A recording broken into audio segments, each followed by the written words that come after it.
टनकपुर नामक एक छोटे से गांव के बीचों बीच एक बहुत पुराना बरगद का पेड़ था। सही सही से किसी को भी गांव में नहीं पता था कि वो पेड़ कितना पुराना है, लेकिन वो बड़ का पेड़ अपनी बड़ी बड़ी जटाओं के साथ बहुत सालों से उसी जगह पर था।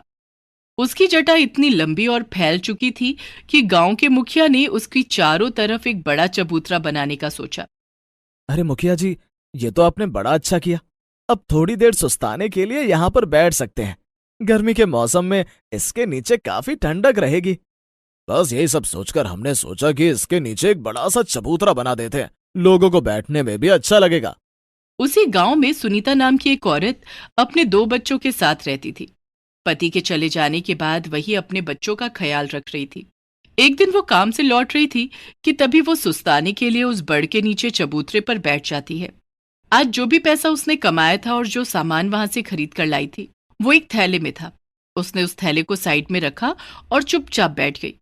तभी एक चोर आया और उसका थैला उठाकर भाग गया। चोर चोर चोर, कोई पकड़ो चोर को! आसपास काफी लोग थे। वो सुनीता की तरफ देखते हैं, लेकिन कोई भी सुनीता की मदद के लिए आगे नहीं आता। थकी होने के कारण सुनीता वापस आकर उस चबूतरे पर बैठ जाती है और रोते हुए सोचती है, ये सब क्या हो गया? दिन भर की कमाई वो चोर लेकर भाग गया।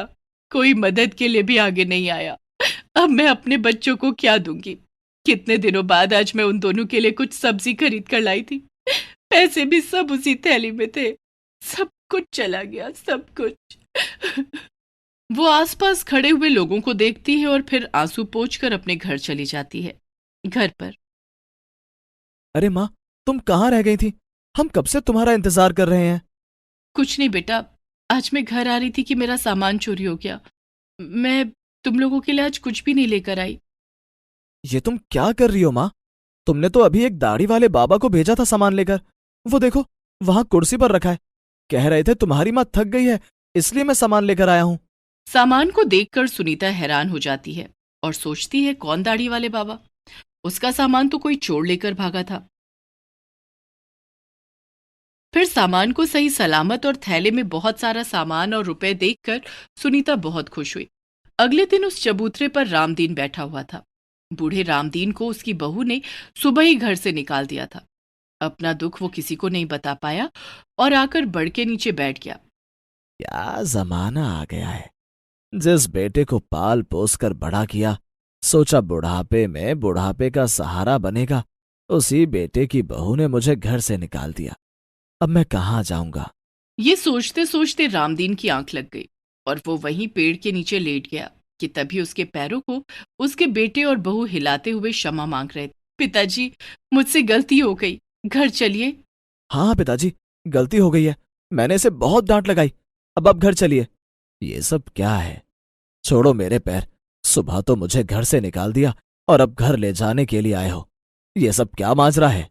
जब बुढ़े का बेटा उसके कान में आकर कहता है, पिताजी घर चलो। आपके घर से चले जाने के बाद घर पर एक दाढ़ी वाला बूढ़ा आया था। कह रहा था कि अपने पिताजी को जल्दी से घर लेकर आओ, तब वो हमें 4 सोने के सिक्के देगा। और उसने ये भी कहा कि अगर हम तुम्हारा ख्याल बहुत अच्छे से रखेंगे तो हर साल इसी दिन वो हमें 4 सोने के सिक्के देगा। कौन दाढ़ी वाला बूढ़ा? मैंने तो किसी को नहीं भेजा। लालच में ही सही, अगर मेरी औलाद मुझे घर ले जाने के लिए आई है तो मैं चला जाता हूं। वैसे भी सुबह से इस चबूतरे पर बैठा हूं, किसी ने पानी तक को नहीं पूछा। अच्छा अच्छा, वो तो मेरा दोस्त है। हाँ हाँ, वो ऐसा कर सकता है। वो बहुत अमीर है। फिर रामदीन अपने बेटे और बहू के साथ घर चला जाता है। एक दिन और गांव में रहने वाला रामपाल बड़ा परेशान उस चबूतरे पर आकर बैठ जाता है और मन ही मन सोचता है, मेरा एक बैल मर गया है। मैंने कितने लोगों से मदद मांगी, लेकिन इस गांव में कोई भी मेरी मदद के लिए तैयार नहीं है। अब मैं एक बैल से कैसे हल चलाऊं? और अगर खेती बाड़ी नहीं करूंगा तो मेरे परिवार का भरण पोषण कैसे होगा? कितनी बड़ी दुविधा में पड़ा हूं मैं। लेकिन मजाल है जो इस गांव के लोग एक दूसरे की मदद के लिए आगे आ जाएं। वो वहां से उठता है और अपने माथे का पसीना पोंछता हुआ घर जाता है।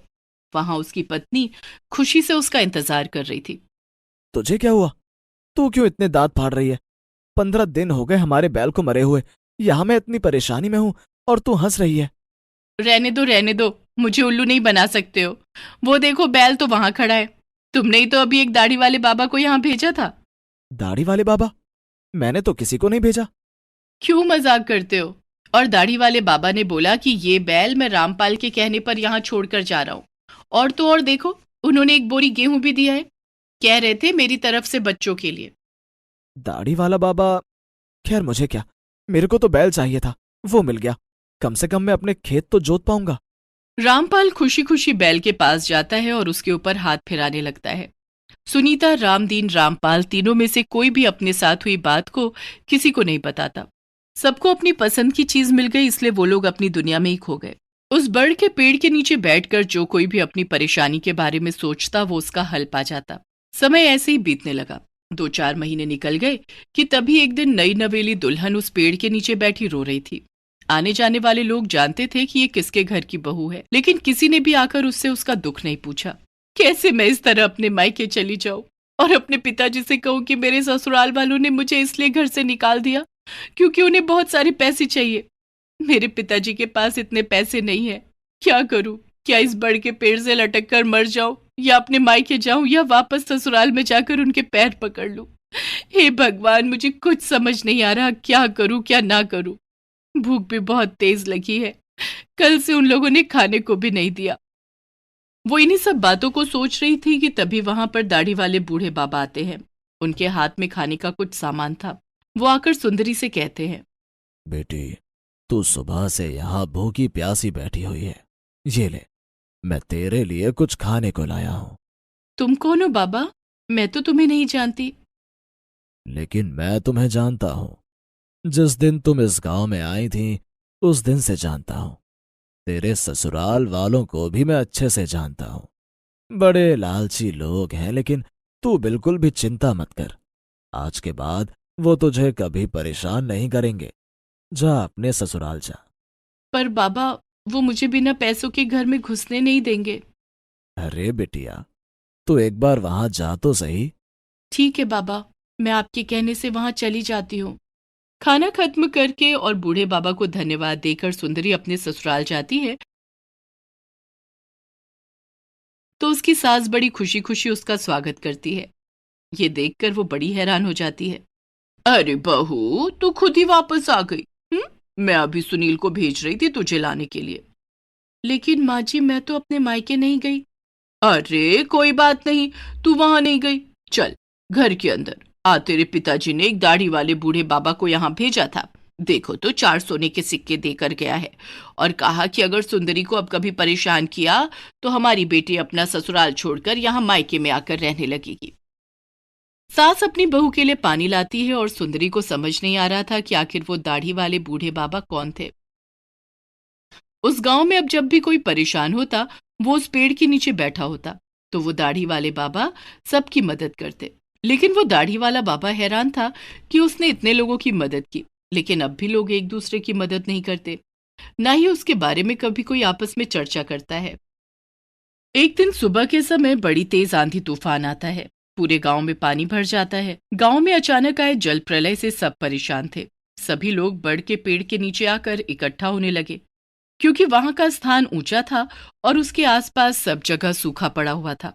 जब सब लोग वहां पर इकट्ठे हो गए तब बड़ के पेड़ से आवाज आई, टनकपुर के गांव वालों, मैं कितने वर्षों से इस गांव में हूँ, कभी किसी ने मेरी सुध नहीं ली।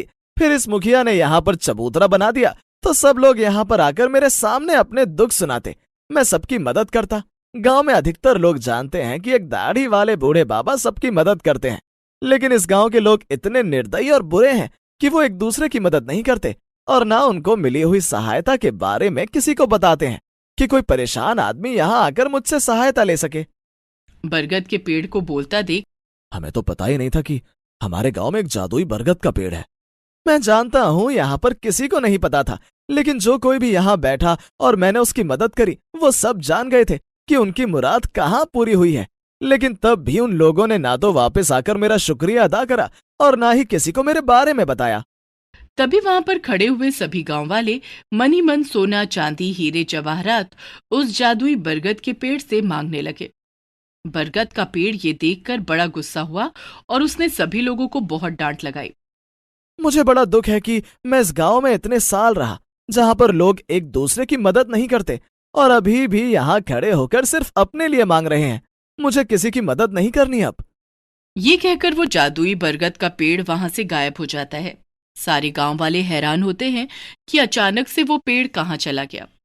लेकिन वो ये सबक भी सीख जाते हैं कि हमें एक दूसरे की मदद करनी होगी, वरना तो कोई भी हमारी मदद नहीं करेगा। उसके बाद सारा गांव एक दूसरे की मदद करने लग जाता है।